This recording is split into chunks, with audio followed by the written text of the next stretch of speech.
Hello students, most welcome to this channel. Students, आज हम लोग डिफिनिट इंटीग्रल के अंतर्गत एनसीईआरटी एक्सरसाइज 7.10 का क्वेश्चन नंबर 1 से स्टार्ट करेंगे। तो आइए, डिफिनिट इंटीग्रल के बारे में आप जान चुके हैं,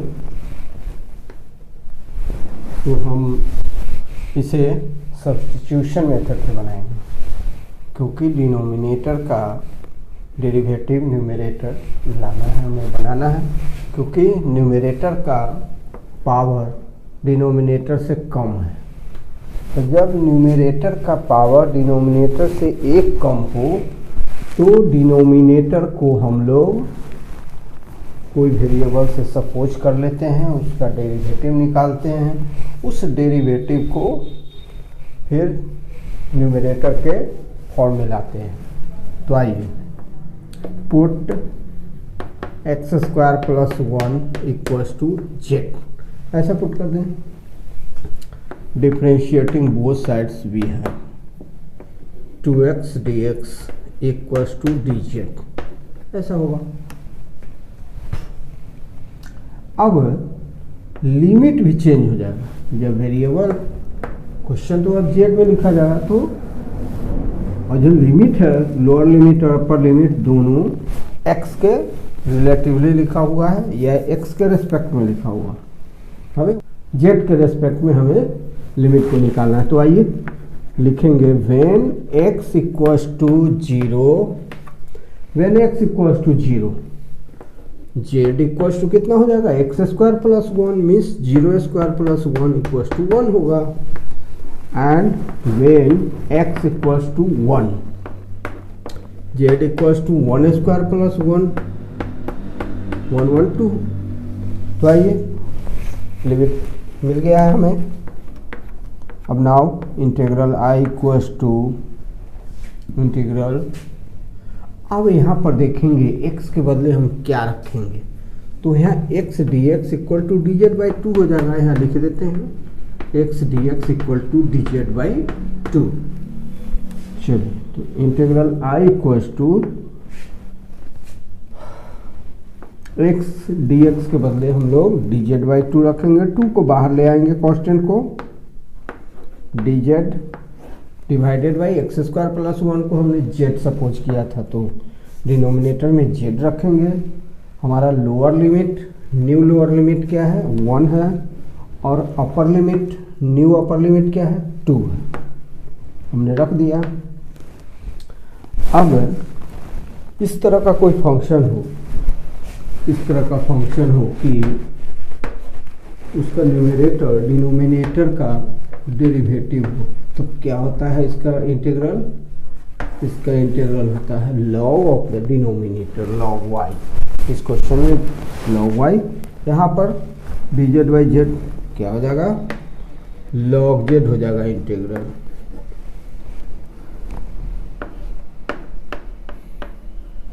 और लोअर लिमिट 1 है, अपर लिमिट 2 है, इक्वल्स टू 1 बाई 2।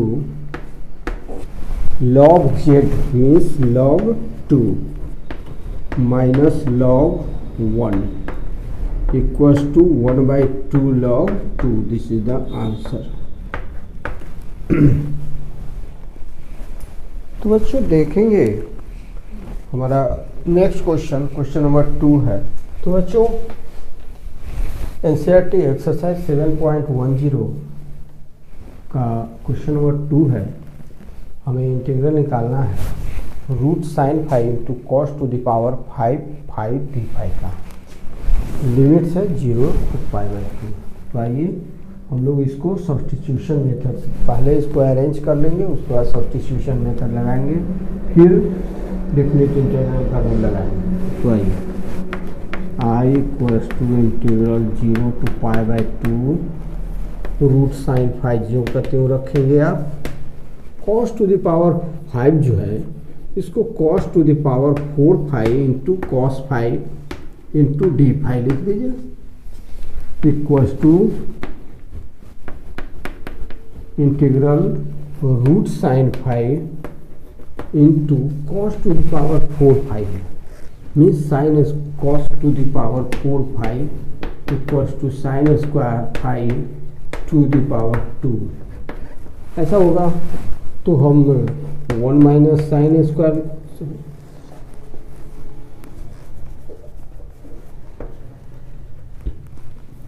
हाँ, तो cos five equal to cos square five to the power 2। तो यहाँ पर हम कॉस फाइव के बदले चलिए cos square five to the power 2 cos five D five equals to integral root sine five into cos square five. Cos square equal to 1 minus sine square होता है to the power 2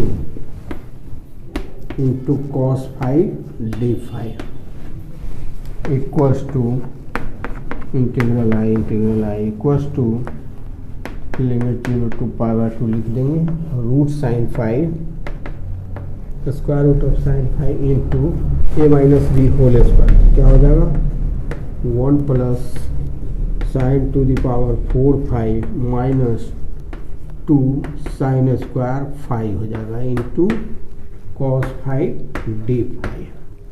ऐसा हो गया।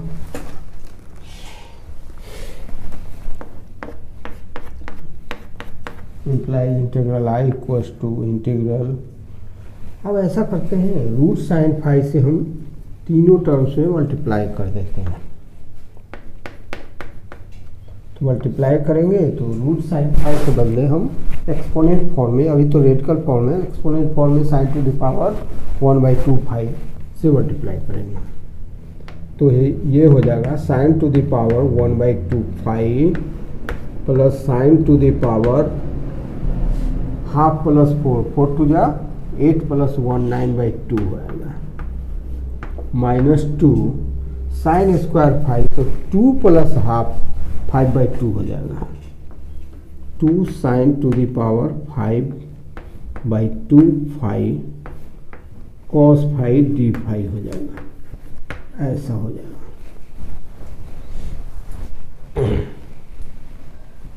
अब हम लोग सब्स्टिट्यूशन मेथड लगाएंगे। कौन सा मेथड लगाएंगे? अब सब्स्टिट्यूशन मेथड और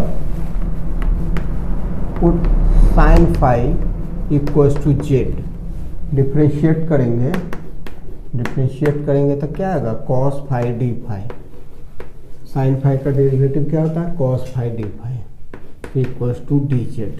अब लिमिट को चेंज करेंगे तो x equals to 0 then z equals to sine 0 sine 5 equals to sine 0 5 का वैल्यू 0 होगा इक्वल्स टू 0 और when x equal to π/2 z equals to when क्या है अपर लिमिट है π/2 तो x का वैल्यू π/2 है then z equal to sine π/2 sine 5 equal to sine π/2 sine π/2 का वैल्यू 1 होता है। तो इस तरह से लोअर लिमिट आपका 0 आया अपर लिमिट 1 आया। Now i equals to integral कितना हो जाएगा z to the power half D plus ठीक है z to the power 9/2 minus 2z to the power 5/2 dz cos 5 d 5 के बदले dz और लिमिट्स 0 to 1। अब हम हर एक टर्म में इंटीग्रल साइन लगाएं z to the power 1/2 dz from 0 to 1 plus z to the power 9/2 dz from 0 to 1 minus 2 integral z to the power 5/2 dz from 0 to 1 इस तरह का हुआ। अब हम इसको क्या करेंगे इंटीग्रेट कर देंगे पावर रूल लगाकर। तो z to the power half power rule लगाइएगा तो क्या होगा z का पावर बोलिए 3/2/3/2 हो जाएगा। क्या होता है जब इंटीग्रेट करते हैं तो पावर रूल यही है कि वेरिएबल का पावर 1 ऐड हो जाता है और ऐड करके जो आता है उससे फिर डिवाइड हो जाता है।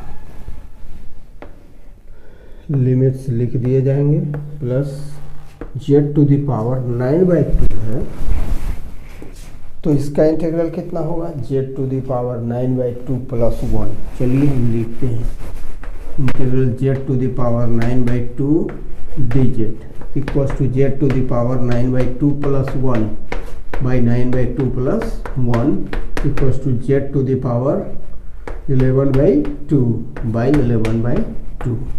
इस तरह से होगा। इसी तरह से फर्स्ट टर्म में z हाफ dz था, उसका z to the power 1/2 plus 1 by 1/2 plus 1 कितना हुआ, z to the power 3/2 by 3/2, ऐसा हुआ।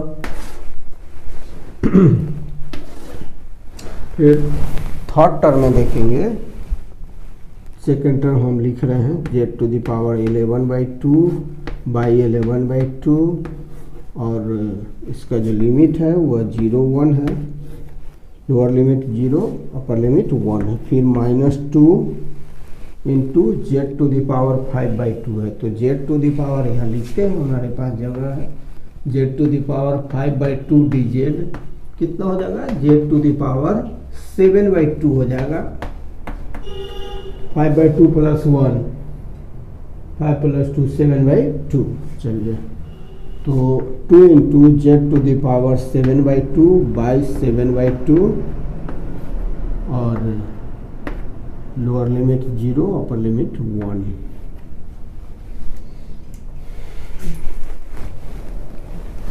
अब देखेंगे बच्चों, इसका इंटीग्रल i इक्वल्स टू कितना आता है, तो ये हो जाएगा 2/3, और z के बदले हम अपर लिमिट रखेंगे 2 the power 3/2 minus 0 to the power 3/2, फिर प्लस ये तो 2/11 हो जाएगा, 2/11 z की जगह पर 1 पुट किया जाएगा, 1 to the power 11/2 minus 0 to the power 11/2, और फिर -2 इंटू क्या होगा 7/2, तो 2/7 हो जाएगा, रेसिप्रोकल लिखागा, और z की जगह पर हम 1 पुट करेंगे, 1 to the power 7/2 minus 0 to the power 7/2 equal to 2/3, इसका वैल्यू 1 है, plus 2/11 into 1 minus 4/7 into 1 equals to 2/3 plus 2/11 minus 4/7।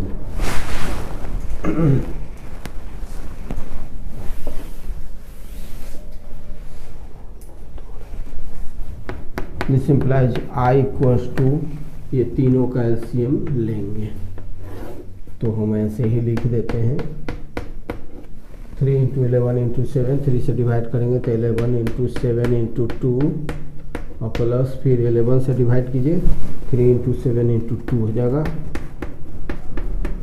Minus फिर 7 से डिवाइड करेंगे, 7 कैंसिल हो जाएगा, 7 cancel, 11 into 3 into 4, 11 into 3 into 4। This implies i equals to 11 7 जा 77 दूना 100, 7 दूना 14, 154 हो जाएगा, 7 21 दूना 42 माइनस 33 चौका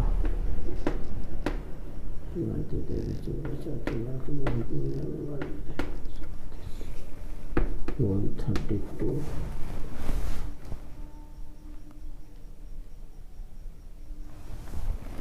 divided by